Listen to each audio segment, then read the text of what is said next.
เนาะแต่ว่าที่บ่บอสเดือดบ่บอสบ่อยากให้ FC ดราม่าน่ะก็คือมีหยังก็คอยเว้ากันพี่น้องไว้เนาะมันจังแบบว่ามีกำลังใจใครเฮ็ดหยังก็ได้เอาพี่น้องไอ้เว้าลายมันยืดยาวมันก็ว่าเฮ็ดงานเฮาดีกว่ามันสิบ่แล้วได้นี่ฮะทีมของสั่งเลี้ยงข้าวมาทีมบัดบ่ได้มีได้ทีมก็ลืมไว้อยู่บ่รถจักรผูกมันเอาจักรมาให้พี่น้องมาลุยกันเลยซีฮู้ซะก่อนนี่อ้าว ยังสีก็บ่ถึกแล้ว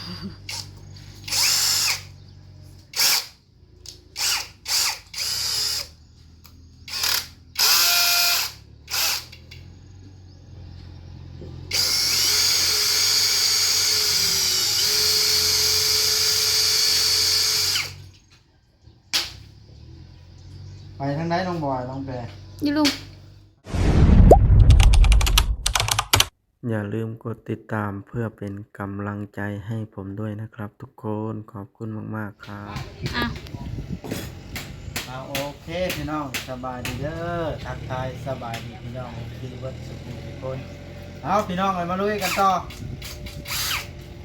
เข้า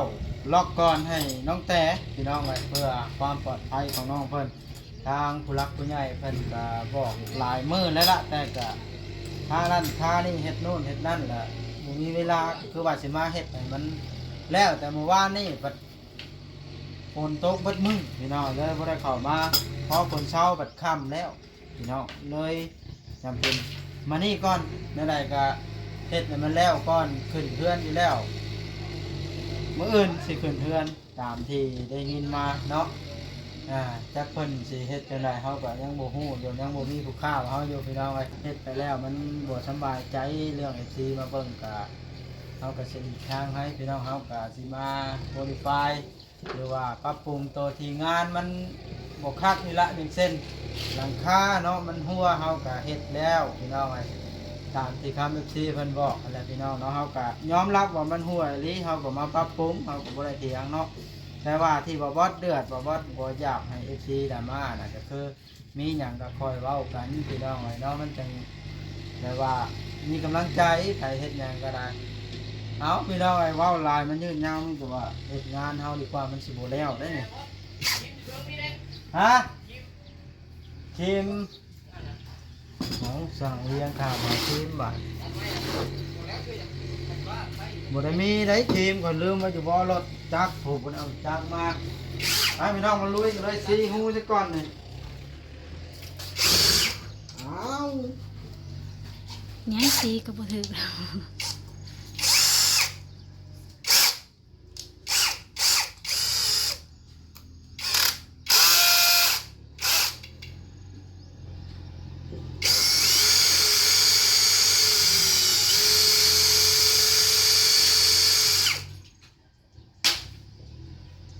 ไปทางไหนน้องบอยน้องแปร นี่ลุง ให้เพิ่นมาหันน็อตซอยดูเอ้ยเอาดูหันกันบ่คาเรื่องสิจ่อให้หลายเพิ่นมาหันน็อตนี่กาลบิดตัวนี้หั่นน่ะ เฮ้ยอาหารนอดซอยบาวโอลีบาวบอสเนี่ย มีขาตั้งกล้องพี่น้องให้น้องแต่จับกล้องให้มานี่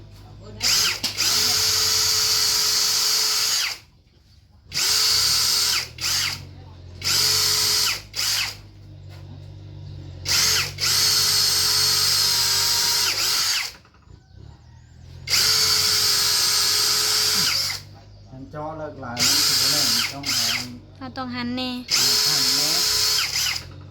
เพื่อความหลอกแล้วก็จอหนูเด็กกาลบิดนะนั่นน่ะฮะลองดูเขาจะไปเอ็ดตัวใหม่เลย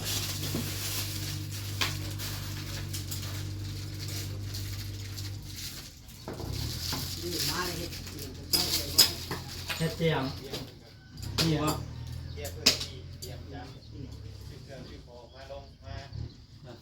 ต้องมีซื้อจะมาจอใหม่พันเลขเด็ดน้องแต่ บ่นะบ่ได้พันยังเลยคืนตัวอิดบ่ได้นอน คืนที่สองแล้วรับแจกอยู่ว่าบัดนี้ โอ้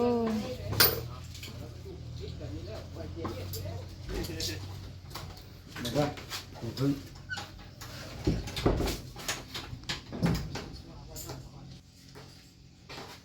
มีเงินใหญ่เอาอยู่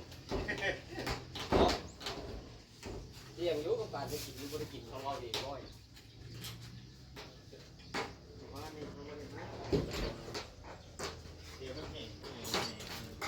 ได้บ่เลยหึ ทานได้บ่ บ่ซื้อ ตรงกัน ห้องบ่ตรงกันทานตัวมันตรงก่อน เดี๋ยวนี้ทุกคนคนเขามาใส่นี่มีเพิ่นทุกคนยังไม่ได้คืนว่าเทพืชเนี่ยเทพืชแนวเนี่ยมันสูงกว่าตัวขนาดเพื่อนเก่า อ๋อ เนาะไม่ได้เทก่อนเออ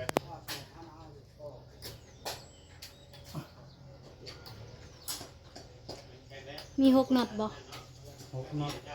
ปกติใช้น็อตนี้น็อตนี้แล้วก็น็อตนี้แล้วก็อันนั้นใช้หาน็อตก็ได้เพราะว่าน็อตมันใหญ่ ดึงคนเดียวนี่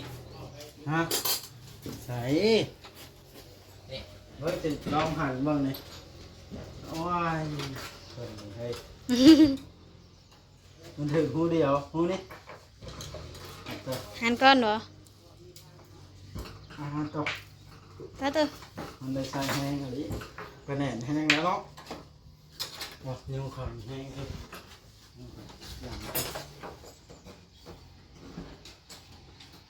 อาตกน็อตมันใหญ่โคตรนะ ทางน้องบอยนั่นก็ได้มานี่ก่อนง่ายสิ จับกล้องให้บ่าวเบิ้ลนี่เอาไว้ ให้บอยจะป้องหนึ่งก็ได้ อ้ายกับน้องอยู่ด้วยกัน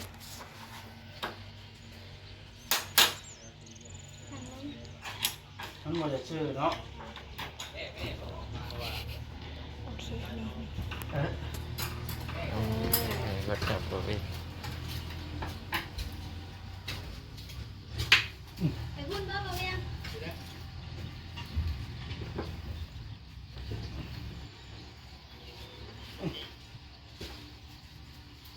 น็อตใหญ่แห้ง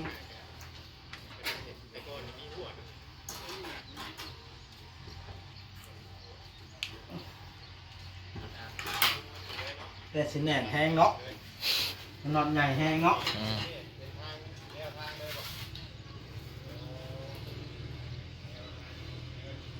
ให้มาน่ะเบาดิ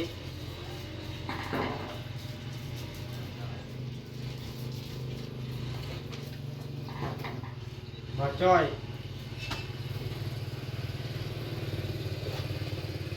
บ่จ้อยมาแล้วบ่ได้นี่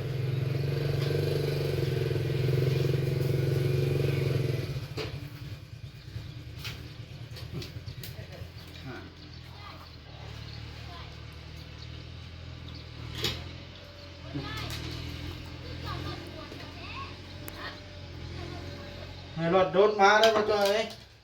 รถแล้วนะ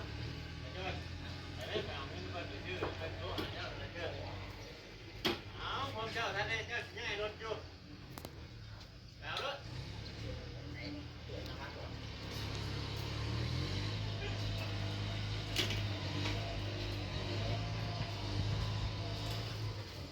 เห็นไอ้สีเข้ามาแต่พุ่นบ่น้องบัวตอบนั่นว่า แม่น คอยบอกไอ้สีมาอีกเนาะตอนนั้นนะ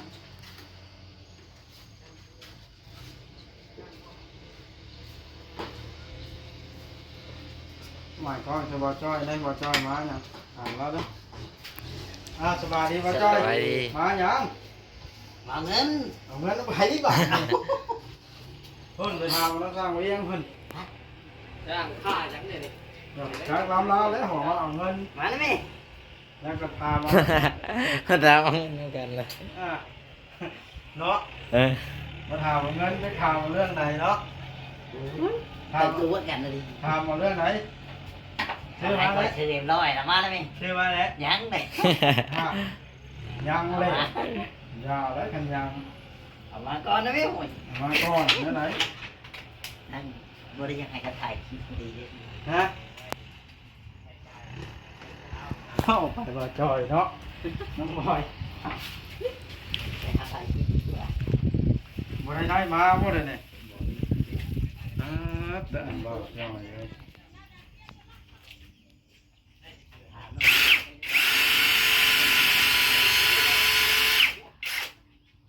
เครียดคนเลยดิตัวเชี่ยวเครียด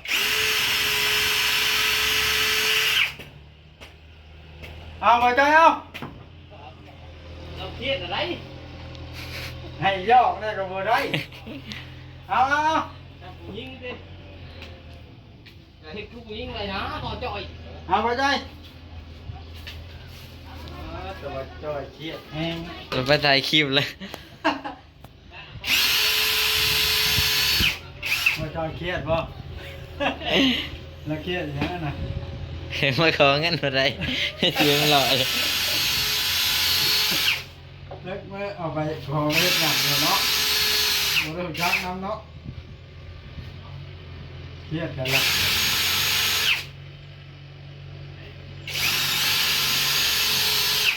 การที่ซื้ออยู่บ่บาทตัวนี้เนาะต้องหานอกก่อน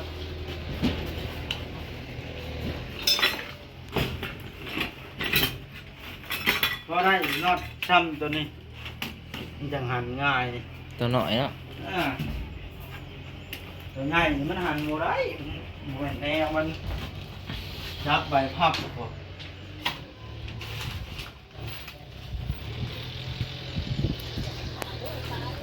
นี่นอดยาวขามือนี่ มาหนาในบ่อรถอ่ะ มาจ้อยมาได้ซื้อมาเลย เราเอาเงินก่อนเราจะเสียอีก100ให้นั่นเองเราเอาไปเททุก ทำให้ เจ้าเงินน้ำพ่อยก็ได้นี่ เป็นไรจังอยากได้น้ำพ่อยคอยเฮงหมูมีเงินเติมน้ำมันนี่ เดี๋ยวว่าวนะ ฮะ ได้ยินข่าวว่าได้เงินหลาย ได้เรื่องไหน เรื่องไหนแล้ว ว้าวใส่คอยเฮงปุ๊บเฮงอยู่ 100,000 แน่ทอนเด้อ ถอนสิกระเป๋า คอยเฮงมาเติมน้ำมันอยู่ เดี๋ยวว่าวนะจะควรเลย แล้วมันจะค้นจ้ะ เจ้าก็กินบ้างจะกินซื้อมาให้ได้ครับว่าผมกินคนให้ได้ เขามาเฮ็ดแยกแล้วยังได้ซื้อน้อยหากว่าจ้อยกินอยู่โอ้ยตาย เริ่มเลย2 3 4 5 6 7 ส้มคน100คนนึงเด้อเอาแก้วครับ 8ขวด ต่อจ่อย โคตรจะเรือว่าจ้อย ไปใช้สายแท้สายแท้เงินจับมือชื่อผมว่าไอ้2ห่อชื่อร้านมาได้ได้แดงเลยสั่งมาเลย อันใดนอนใหญ่ตัวนึงนี่นะมันมีปัญหาเนาะ ชื่อผมว่าห่อเดียว ทางใดทางนี้ดีป่ะ อันนี้หันนอนใหญ่ตัวนึงแล้วนะ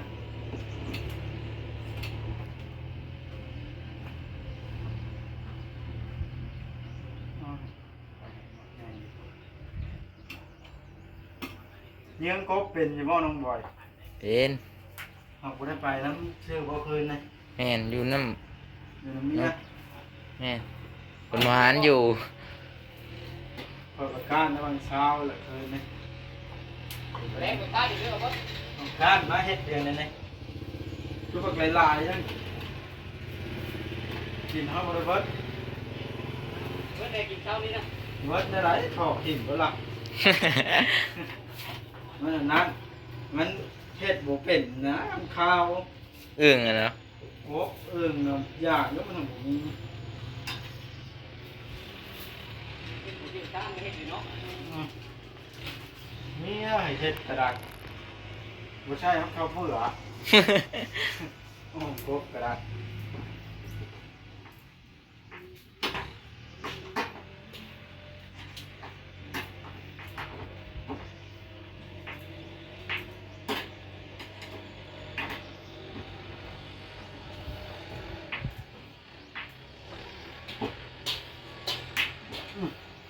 เรียบร้อยบาทเลยยังแต่คงเยี่ยมตัวเดียวนั่นเนาะนั่นสิ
อยก่อนน้อยคนมันอยู่ในตรง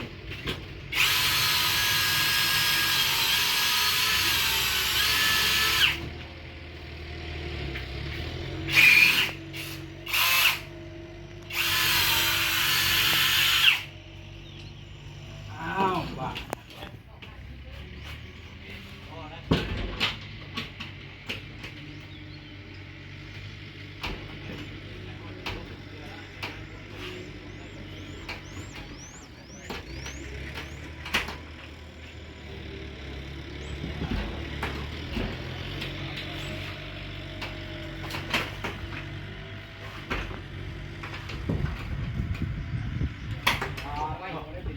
แน่นแอนแทบบานเนี่ยเลยทีนั้นเลยทีนี้โจรเข้าได้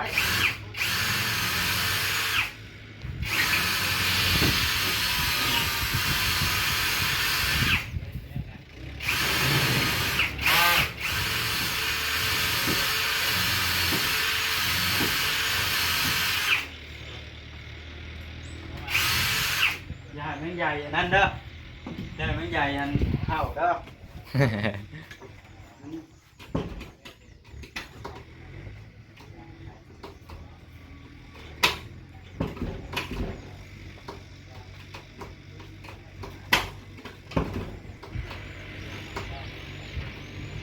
ลองเดินดูนี่ก็ แน่นแน่น เรียบร้อยจอตัวนั้นเนาะ แน่น แน่นแห้งเนี่ยจำสิล็อกเจ้า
เข้ามาทางในบ้างวันสิล็อกให้เบิ่ง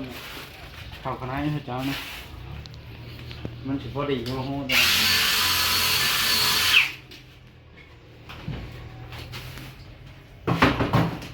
เอาไปดูปึ๊บเห็นเด้แน่ตึงเนาะทำสิดึงเนาะนี่ตัวนี้พร้อมนี่เห็นบ่แน่ตึงไข่นี่อะไรล็อกเด้ มันมีออก ฮะนี่ห้องหลอกเลย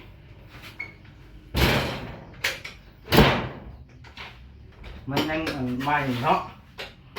เรียบร้อยยังเอาสวรรค์ได้เนาะวะ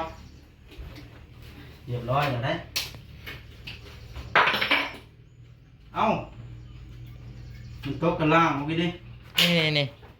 ยังไม่โต๊ะเนาะเรียบร้อยนะแต่ตัวนั้นบาทนะ ทำสีล็อกให้เจ้านอนนะ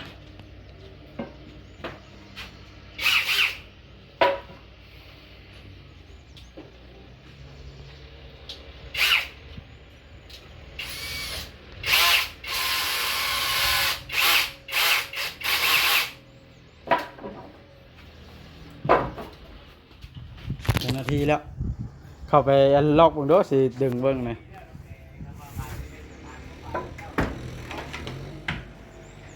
ดึงเบิ่งได้นี่ปัดตะเฮ็ดอันใดสิเอาออกได้สบายเนี่ยเอาขายแน่นปานหยังมาข้างนี้ลองเบิ่ง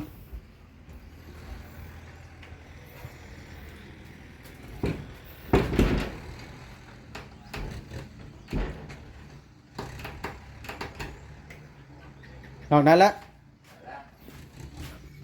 ปัดเตอร์บอติงพี่น้องโอเค